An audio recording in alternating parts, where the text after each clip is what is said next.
¿Qué tal? En Conecta con Valdepeñas les hablamos ya en la penúltima semana del año y les presentamos esa campaña maratoniana de vacunación sin cita a mayores de 60 años llevada a cabo el pasado sábado en el Hospital General de Valdepeñas y que se prolonga durante toda esta semana. También le vamos a mostrar un reportaje hecho en el campo, en una finca denominada La Nava del Conejo, que está aquí, pegadita a Valdepeñas, dentro de su término municipal.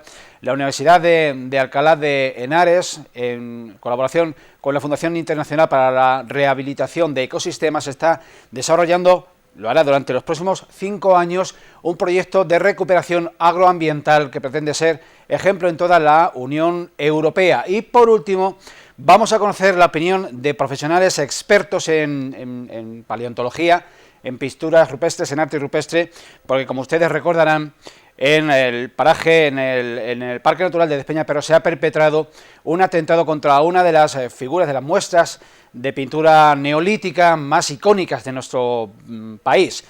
3000 años llevaban ahí sin que nadie tocase, y algún desaprensivo se ha subido hasta ahí, que no es fácil, y le ha puesto encima un brochazo de pintura rosa. Le contamos todo en este programa Conecta con Valdepeñas. Que lo disfruten.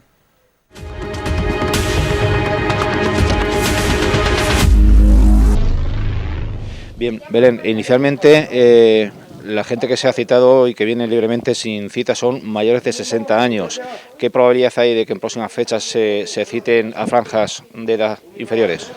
Pues se prevé que para la semana que viene, como mucho, empecemos ya con la franja de 50 a 59. Estamos pendientes de autorización.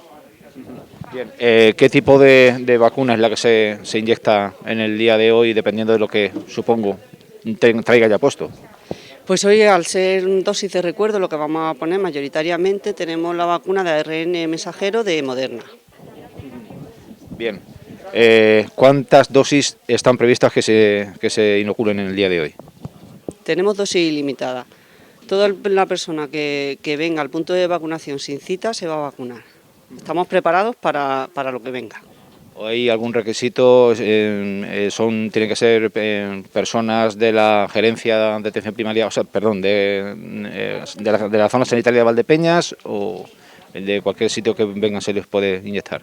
Prioritariamente atendemos a la población diana nuestra, que es la gerencia de Valdepeñas, de todos los pueblos alrededor, a lo que él pertenece. Pero evidentemente si viene algún desplazado de otro sitio también se vacuna. ¿Y se hace algún tipo de comprobación de lo que ya llevan, no? Claro, les pedimos el certificado de vacunación si vienen de otra comunidad para comprobar realmente que le corresponde la vacuna. ¿Alguna recomendación ante posibles efectos secundarios? Los efectos secundarios más habituales son en síntomas gripales y con un paracetamol o un Norotil. Son síntomas leves, no suele tener más complicaciones. ¿De dónde vienen ustedes? De aquí de Valdepeñas. ¿Ha pasado usted la enfermedad? No, Y tiene ya 2 vacunas y se va a poner la tercera. 2 y esta es la tercera que me voy a poner. ¿Qué le inyectaron? ¿Qué vacuna le pusieron las veces anteriores? La AstraZeneca. ¿Y algún temor, recelo a recibir la vacuna o cuanto antes mejor? No, ni tengo miedo de nada. ¿Ha pasado usted la enfermedad de la COVID? Empecé los primeros días, cuando empezó esto, y sí estuve una semana, pero pasó la semana y ya se me pasó aquello y ya no he vuelto a tener nada. ¿Como una gripe o como un...? Sí, más o menos como una gripe. Entonces solo tienen una vacuna puesta y se va a poner la segunda. Tengo dos vacunas. ¿Qué le inyectaron en su día? La Moderna. ¿Y cómo, habiendo pasado la COVID? Pues yo no lo pasé mal, noté un ligero escalofrío y eso, pero al otro día nuevo. ¿Ningún tipo de temor ni de recelo a recibir la vacuna? Nada, muy bien, muy bien. Yo no tuve problema ninguno. Y ahora quiero ponerme otra vez la Moderna, que es la que... Porque estuve aquí el sábado, el lunes, y me querían poner otra, y dije que no, que la Moderna.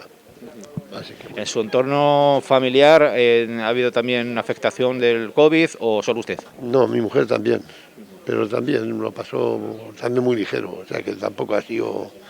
Ahora, en cambio, cuando le han puesto la segunda dosis y la tercera, es cuando ha tenido problemas.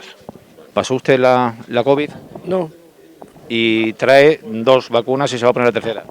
justamente, ¿Qué se inyectó las veces anteriores? AstraZeneca, ¿Y viene a por la misma o por la que le pongan? la que me pongan.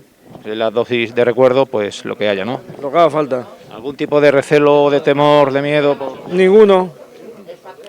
¿En su entorno familiar ha habido algún tipo de afectación de la...? Ninguno, por suerte. ¿Viene usted de Valdepeñas? Sí. Viene usted libremente a recibir la dosis de recuerdo. ¿Ha pasado usted de la COVID?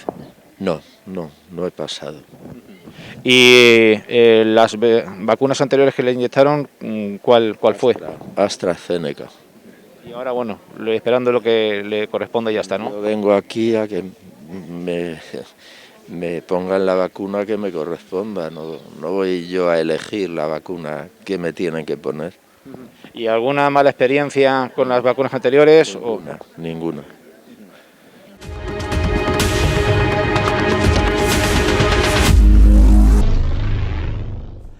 A menos de 10 kilómetros en línea del centro de Valdepeñas encontramos uno de los parajes naturales más privilegiados del entorno natural de nuestra ciudad. Es la finca La Nava del Conejo, donde la Fundación Internacional para la Restauración de Ecosistemas va a llevar a cabo en los próximos 5 años un interesantísimo proyecto de recuperación y de gestión agroambiental de la mano de la Universidad de Alcalá de Henares.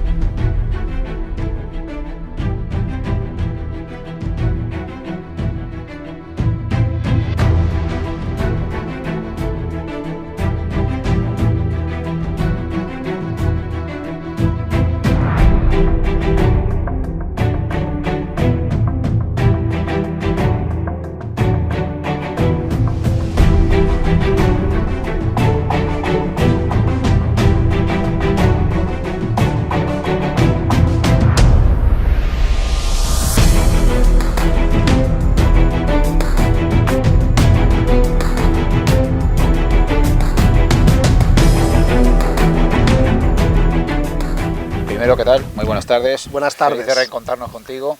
Estamos en el paraje de la Nava del Conejo para que la gente se sitúe entre las carreteras, entre la carretera de Ciudad Real, la autovía de Andalucía y al fondo tenemos Santa Cruz de Mudela. Explícanos cuál es el proyecto global que aquí se va a desarrollar, quién lo promueve y de qué se trata, grandes rasgos. Sí, es un proyecto de sostenibilidad agrícola y sostenibilidad forestal. Representa una colaboración entre el IRIAF y su centro, el CERSIRA, que es un centro de investigaciones del sector público de Castilla-La Mancha, y la Fundación Internacional para la Restauración de Ecosistemas, una fundación privada sin ánimo de lucro. Bien, a grandes rasgos es esto, pero el proyecto ¿en qué va a consistir? El proyecto es una iniciativa de un conjunto de proyectos. La parte forestal va a consistir en una serie de labores silvícolas y de restauración del hábitat forestal. Por ejemplo, se va a practicar un resalveo, que es el aclaramiento y la poda del monte mediterráneo de encinas más denso, de tal manera que se cree una heterogeneidad en el espacio y haya menos riesgos de incendios. También se van a reforestar unas parcelas hasta la fecha agrícolas que, por así decirlo, fueron rebanadas al monte, porque en las fotos de los años 60 se aprecia que todavía esto era monte.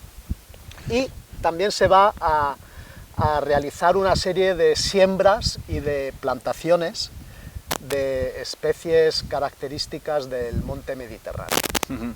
Dentro de lo que es el contexto natural del entorno de Valdepeñas, diríamos que estamos en un espacio ciertamente privilegiado en cuanto a belleza y en cuanto a diversidad de flora, no sé si de fauna me imagino que será la cinegética, pero sí en cuanto a especies vegetales.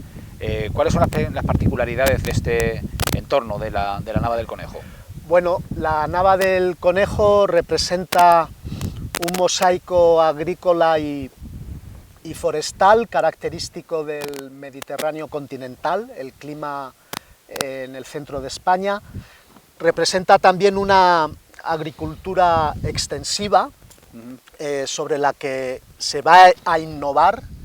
Vamos a aprender de las lecciones de nuestros antepasados, pero con elementos de innovación para hacerlas más sostenible, y todo esto resulta en una extraordinaria biodiversidad de flora y de fauna también.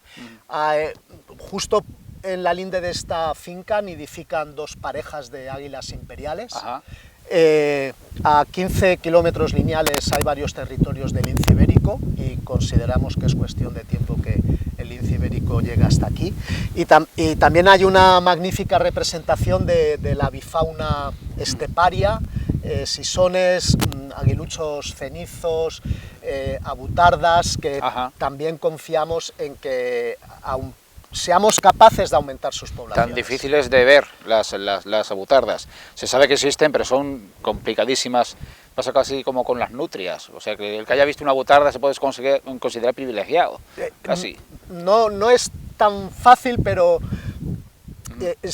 sí, con la experiencia uno sabe dónde puede detectarlas. ¿Dónde y cuándo? Mejor y cuándo.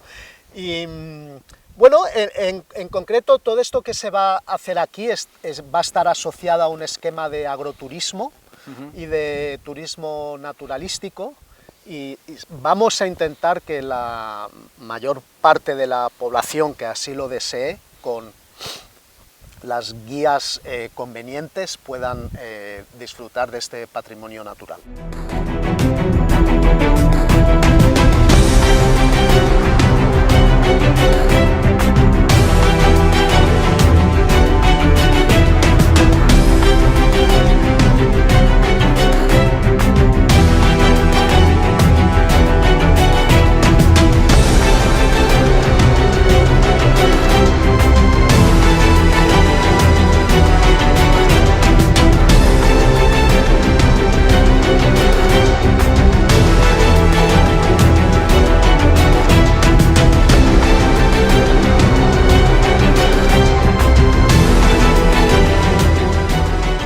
Agrícola se refiere a cultivos herbáceos de secano.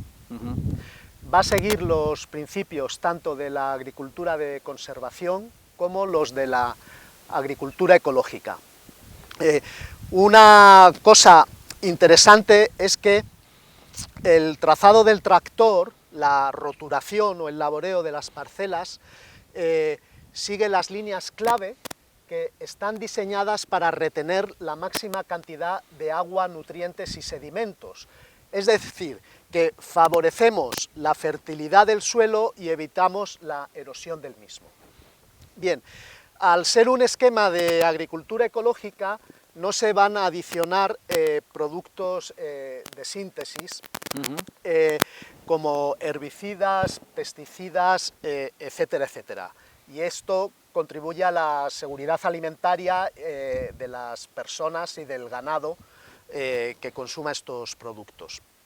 Y al seguir los principios de la agricultura de conservación, generalmente va a haber siempre una cubierta verde, incluso en los barbechos. Se va a practicar un mínimo laboreo, 2, máximo 3 veces al año. Va a haber simultáneamente plantados hasta 6 cultivos más el barbecho, y todas las parcelas van a rotar de año en año, de tal manera que aquí va a haber un mosaico de cultivos que es beneficioso para la producción agrícola y para la biodiversidad. Hay una cuestión que, por situarnos, estamos dentro del término de Valdepeñas, pero esta finca es propiedad de la Consejería de Agricultura de Castilla-La Mancha. Sí, es de titularidad pública. Sí, sí.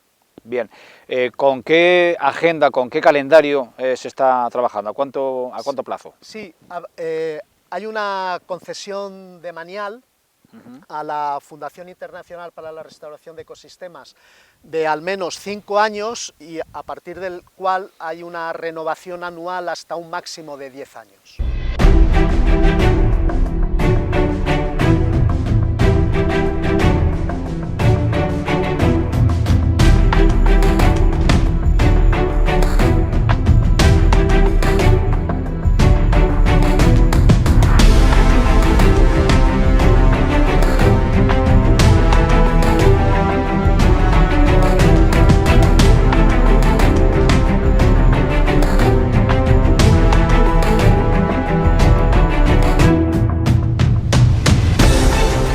María, háblanos del equipo que va a desarrollar la parte forestal, medioambiental del proyecto y con qué plazos trabajáis.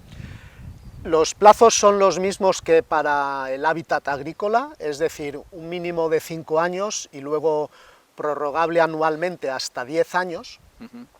Y va a trabajar un equipo mixto del Grupo de Investigación sobre Ecología y Restauración Forestal de la Universidad de Alcalá y técnicos de la Fundación Internacional para la Restauración de Ecosistemas. O sea, el equipo es interdisciplinar y desarrolla en toda su amplitud el proyecto agroforestal, tanto la parte agrícola como la parte medioambiental. Correcto, se ha formado un equipo multidisciplinar que tiene 3 grandes núcleos, investigadores del IRIAF, de la Consejería de Agricultura de Castilla-La Mancha, luego investigadores de la Universidad de Alcalá y finalmente técnicos de la Fundación Internacional para la Restauración de Ecosistemas. Te preguntaría cuáles, o que enumerases, cuáles son los objetivos que os planteáis conseguir con esta actuación. Con la actuación forestal básicamente se pretende aumentar la resiliencia del monte mediterráneo al cambio climático, es decir, la predicción es que en un futuro próximo las temperaturas van a ser más cálidas, va a llover menos, y esto implica una adaptación del bosque. Y el humano, con las tareas silvícolas adecuadas, puede mejorar esta adaptación del bosque mediterráneo a un clima que está cambiando y, en consecuencia, por ejemplo, disminuir el riesgo de incendios. Bien, ¿tenéis experiencia simultánea en otras actuaciones que se estén desarrollando al mismo tiempo o anteriores, previas? Sí, la Fundación Internacional para la Restauración de Ecosistemas tiene una amplia experiencia en lo que podemos llamar la restauración agroecológica, es decir, actuaciones para conciliar la producción agrícola con la conservación y el fomento de la biodiversidad, y también tiene experiencia con la restauración forestal. En este ámbito, nuestro principal proyecto es recuperar un bosque de frondosas con fresnos robles que ha sido, antiguamente fue sustituido por una plantación de eucaliptus en un pazo, en el Pazo do Faramello en A Coruña, y estamos recuperando el bosque original.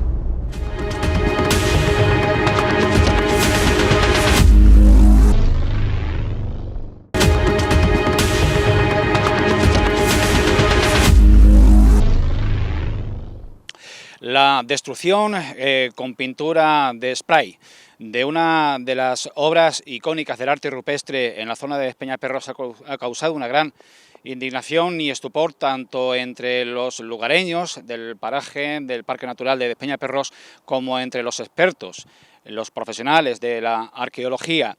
Las imágenes giraron rápidamente por redes sociales este fin de semana y hemos querido saber cuál es el alcance del daño causado al patrimonio y sus consecuencias. Bueno, la cronología creo que es posterior, pero lo que se refiere a la cuestión del vandalismo es un atentado al patrimonio de todos. Entonces es una auténtica burrada que la gente pueda llegar precisamente a esos límites, sobre todo teniendo en cuenta que es algo muy premeditado. O sea, no se ha llegado allí para llegar allí, ya de por sí es una senda bastante complicada y hay que saber ubicarse en ese sitio, pero sobre todo lo que más molesta en este sentido es que los autores de este daño al patrimonio han ido de manera, como digo, premeditada, porque ya llevaban en mente hacer eso y han llevado un spray o un tipo de pintura para tapar esas pinturas rupestres. Hay algo detrás de esto que quizás se nos pueda escapar, pero yo ya me aburro un poco todo el tema este de las chiquilladas, de que de alguna forma, bueno, pues quizá haya otras connotaciones detrás de todo este atentado al patrimonio. Sí es verdad que, lógicamente, ahora es sobre todo la Guardia Civil, la SEPRONA y toda la investigación que se abre en estos momentos, la que tiene que dilucidar quiénes han sido esos autores y que paguen por ello, porque evidentemente el patrimonio es de todos y tenemos que disfrutarlo todos, y no me vale que ciertas personas decidan por sí mismos lo que es válido y lo que no es válido y lo que se puede destrozar, porque eso lleva miles de años y tampoco tiene mucho sentido el daño que se ha hecho, que posiblemente en parte va a ser irrecuperable, porque ya veremos ahora desde el punto de vista técnico los restauradores cómo pueden de alguna forma pues quitar esas capas de pintura que se han añadido y poder volver quizá o devolver un poco en la medida de lo posible a su estado original estas pinturas. Domingo, con la brevedad de que seas capaz, ¿cuál es el origen que se le atribuye a esa pintura y qué tipo delictivo es en el que se ha incurrido? Bueno, la verdad es que hay que tener en cuenta que cualquier atentado al patrimonio está recogido también por las normativas vigentes y por la ley. De hecho, tenemos que entender que hay una ley de patrimonio de Castilla-La Mancha y que con arreglo a ello, precisamente, eso se puede actuar y las fuerzas de seguridad lo van a hacer, eso sin duda. También es verdad que hay que entender que estas pinturas no son algo casual en toda esta zona. Todo el arco mediterráneo y toda esta zona están incluso incluidos dentro de la lista de Patrimonio Mundial de la Humanidad de la UNESCO. Entonces, también con eso hay que contar. No se está haciendo un daño a cualquier obra, sino a algo que realmente ha perdurado durante muchos siglos, como sabemos, y que lógicamente va a tener unas consecuencias desagradables, porque al fin y al cabo esto, cuando se materializa, a veces lo que hace es despertar un poco el interés de determinadas personas, por llamarlo de alguna forma, para volver a hacer un daño irremediable a estas obras que, como sabemos, están ahí para disfrute de todos, para que cualquier día que cualquier persona considere oportuno ir por esas sendas y poder disfrutar de todo eso. Y no es raro, cuando visitamos todos estos enclaves como en pinturas rupestres, que nos encontremos pues a la gente echándole Coca-Cola, echándole agua a las pinturas para intentar, de alguna forma, sacar la mejor foto, hacerse mejor selfie. Hay que llamar la atención a la gente, no se puede andar así. Esto es de todos, es un patrimonio que es irrecuperable si se pierde. Entonces, ante eso hay que actuar y hay que denunciar y hay que, de alguna manera, concienciar a la gente. Ahora mismo en la prensa estamos viendo que se habla de que pueden ser chiquilladas, de que pueden ser, pero también hay que considerar hasta qué punto un chiquillo es capaz de hacer eso o un adulto es capaz de hacer eso y por qué lo hace. Habría que interrogarse sobre todo eso. Hemos fallado todos como sociedad. Ese es mi vaticinio, o mi veredicto, o mi vaticinio, mejor dicho, porque si no ponemos las pautas, si no revisamos cuáles son nuestros criterios como sociedad, cuáles son nuestros valores individuales y colectivos. A mí, en este caso, en este acto vandálico, me parece que hemos fallado todos como sociedad, instituciones, sociedad y, evidentemente, un culpable, por supuesto, con carga penal, que es el que ha cometido el acto vandálico. ¿En qué figura penal o legal se puede haber incurrido? Hombre, la Ley de Patrimonio Histórico Español lo marca como un expolio. El expolio es cualquier actividad que pone en peligro. Es una definición bastante extensa, bastante laxa, pero expolio es todo aquello. El expolio nosotros pensamos que es llegar con el detector de metales y coger una figurita que se ha hecho mucho expolio, por cierto, también en Collado de los Jardines, por ejemplo. Pero expolio es cualquier actividad o acto que pone en peligro la integridad física o ideológica, cuidado. Es decir, cuando tú excavas mal un yacimiento arqueológico y das unas interpretaciones erróneas, por ejemplo, también es un expolio, según está tipificado en la Ley de Patrimonio Histórico Español. Y estamos hablando de que estas pinturas son un bien de interés cultural, el espacio de máxima protección legal que hay en este país. Y en la década de los años 90 todo este conjunto de pintura fue declarado como patrimonio de la UNESCO, por la UNESCO, Patrimonio Mundial de la UNESCO. O sea, estamos hablando de la mayor figura legal que hay nacional e internacional para estas pinturas rupestres que han sido vandalizadas. Gemma, hasta donde se conoce, ¿cuál es el origen de esa pintura en concreto y qué es lo que representa? Estamos ante una joya del arte esquemático. El arte esquemático es un fenómeno de arte parietal, no solo parietal, también arte mobiliar, lo hay en piedra, lo hay en estelas, lo hay en cerámica ya en el Neolítico. El arco cronológico que abarca es del sexto milenio al tercer milenio. Estas pinturas concretamente pertenecen al Neolítico, siempre teniendo en cuenta la dificilísima adscripción cronológica que el arte parietal, el arte en pintura en pared, parietal, en cuevas, en abrigos, nos supone. Estas sacerdotisas, que me encantan, me parecen maravillosas. El arte esquemático es un arte complejo, muy complejo. Su origen, además, es indeterminado. Ha habido muchísimas definiciones, muchísimas interpretaciones. Se piensa, desde mi punto de vista, el mío, se piensa que creo que hay una base en el arte, digamos, de origen neolítico, y luego viene el calcolítico posteriormente con influencias mediterráneas, atlánticas, pero es muy complejo, es muy diverso y muy complejo. Y es un arte que se basa fundamentalmente en el esquematismo, como su muy bien nombre indica. Hay digamos, un solapamiento con el arte levantino, que mucha gente conoce también, el arte levantino, y se basa fundamentalmente en los principios de la abstracción, del esquematismo, y muchas veces las figuras no son naturales, están inconexas unas con otras, a veces hay escenas, pero normalmente son figuras que están como flotando en la pared. Hay mucho de mágico, hay mucho de religioso, hay mucho de hierogámico, es decir, de la explicación mítica de un fenómeno natural. Henry Breuil, por ejemplo, interpretó estas figuras como sacerdotisas, como magia, como apotropaicas, porque hay un cérvido. Sabemos que la composición son estas dos figuras bitroncocónicas, es decir, en los cuerpecitos de las diosas o de las mujeres se interpretan como ídolos femeninos, son como dos triángulos enfrentados. Según Carles Young, serían la figura femenina, pero sería la fecundidad, es decir, todo pico, todo triángulo que va hacia arriba es la diosa madre, y el dios padre, el de la fertilidad, es el triángulo que va para abajo. Entonces, según Carl Jung, este encuentro de estos dos triángulos es algo así como la diosa de la fertilidad, la diosa madre. Va acompañado también con un cérvido. Los cérvidos normalmente se interpretan porque tienen las astas en forma de peine hacia arriba, como de arco. Los pectiniformes, que encontramos muchísimo por todas las sierras, en Sierra Morena, en Despeñaperros y en otras zonas en las que hay arte de este tipo, arte esquemático, son como peinecitos hacia abajo, pueden ser normalmente caballos, etcétera. Me fundamento en estas dos diosas porque son únicas en la península ibérica, y yo diría que únicas en el arte parietal. Es que tienen una composición increíble, y luego además esa fuerza, esa carga. Yo me quedo con dos cosas de las diosas, de las sacerdotisas. Por un lado, las manos. Esas manos abiertas que tienen, que están como evidentemente pidiendo, si lo cogemos de forma diacrónica, en los esbotos ibéricos que encontramos en Collado de los Jardines, etcétera, tenemos también esas peticiones, esas manos siempre, el expresionismo. El origen del expresionismo es que está en el arte prehistórico, evidentemente. Es el expresionismo del estoy pidiendo. ¿Qué rasgos se hacen más grandes? Los ojos y las manos. Entonces, se han interpretado como rodetes estas figuras, estos círculos que tienen, pero si nos damos cuenta, también la propia sacerdotisa tiene cabeza de gato o de lince ibérico, de Lynx pardinus, ¿por qué no? Con esos bigotes que también han sido interpretados como cuernos. Realmente las interpretaciones de este tipo de arte esquemático son tan amplias como las que damos cuando estamos ante un cuadro de Martín Chirino o de José Manuel Ciria, de arte abstracto. Entonces hay muchísimas interpretaciones.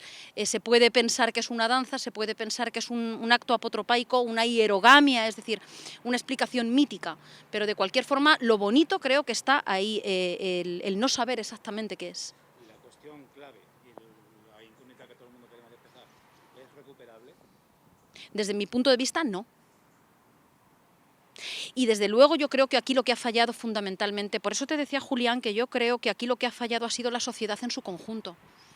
Tenemos un grave problema con respecto a lo que consideramos que es un patrimonio.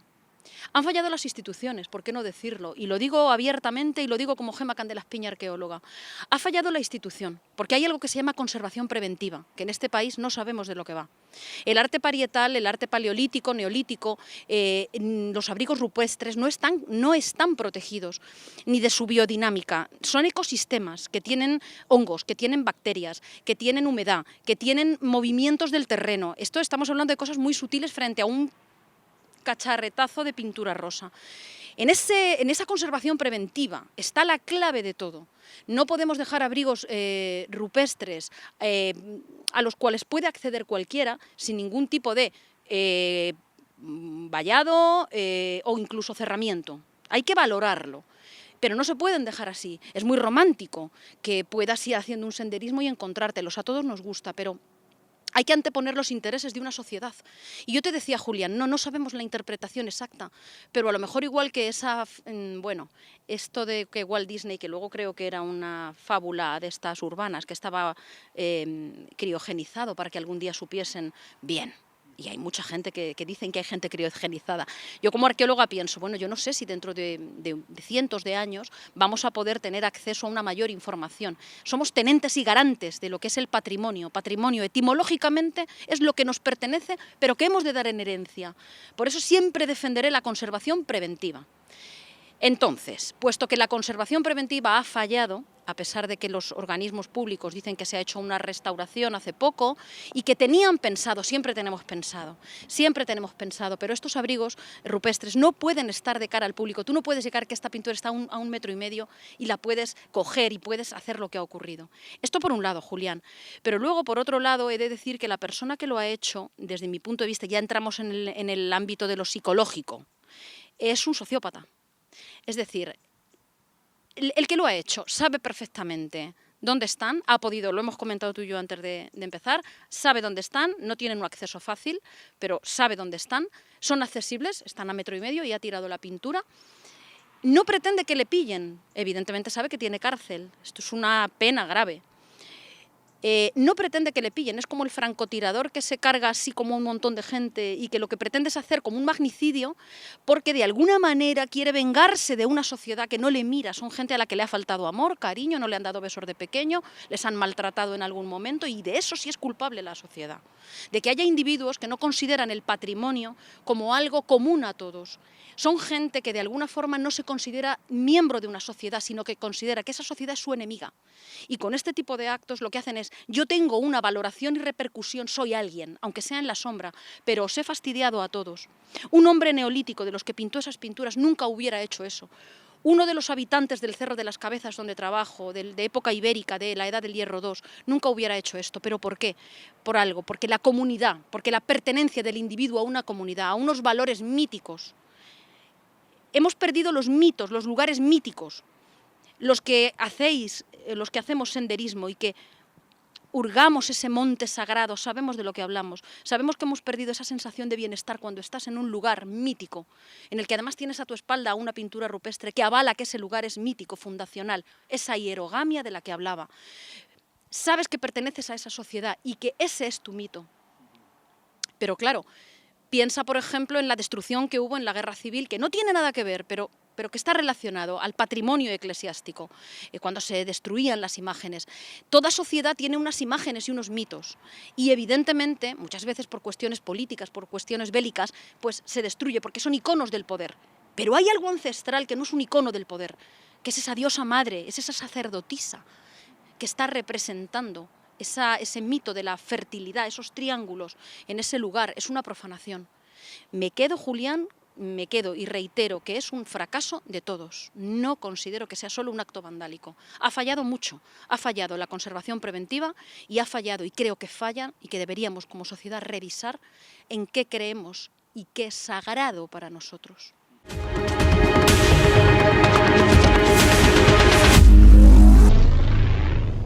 Hoy conectamos con la valdepeñera Irene Vázquez Sánchez, que acaba de publicar su primera novela, Que no se te olvide. Y hoy vamos a hablar con ella. Buenas, Irene. Buenas tardes. Te voy a hacer unas preguntillas para conocer más acerca de tu primera novela, Que no se te olvide. Vale. ¿Qué te ha motivado a escribir esta novela? ¿Qué me ha motivado? Bueno, la primera motivación a la hora de escribirla ha sido una de mis amigas, mi amiga Ana Alcaide, que también es de Valdepeñas, que me dijo, ¿por qué tú que no escribes publicas algo y así consigues puntos para las oposiciones?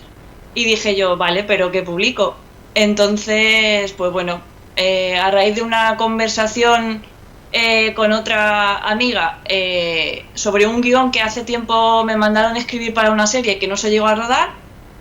Pues dije, ¿por qué no tiro por ahí y pruebo a ver qué sale? Y del guión hemos pasado a novela. Entonces, pues bueno, fue un poco la motivación de ponerme a ello. ¿Y nos puedes contar un poco de qué trata esta novela? A ver, porque para mí es difícil contar algo sin hacer spoilers, pero... A ver, en sí trata de una muchacha que se llama Ruth Acosta, ¿vale? Que trabaja en una agencia de publicidad, ¿vale? Y le pasan cosas, ¿vale? Lo que pasa es que ella tiene como muy presente que ella vive el hoy, ¿vale? No necesita que le diga a un médico, mira, te quedan 3 días de vida y entonces vive, ¿no? Sino ella tiene como muy presente el vivir hoy como si fuera el último. Entonces, bueno, pues tiene una serie de circunstancias que donde se va viendo que ella sí que pone eso en práctica.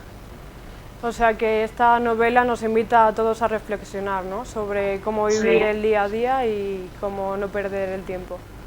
Sí, porque muchas veces lo vamos dejando, ya quedaré contigo, ya te llamaré, y de golpe y porrazo se nos va la vida y nos quedamos con el me hubiera gustado. Entonces, pues bueno, también mis circunstancias o mis situaciones alrededor me hacen tener eso muy presente y al fin y al cabo escribes desde lo que tú vives o sientes, entonces pues así un poquito la mezcla común. Y la presentación de esta novela me imagino que es el 22, ¿no?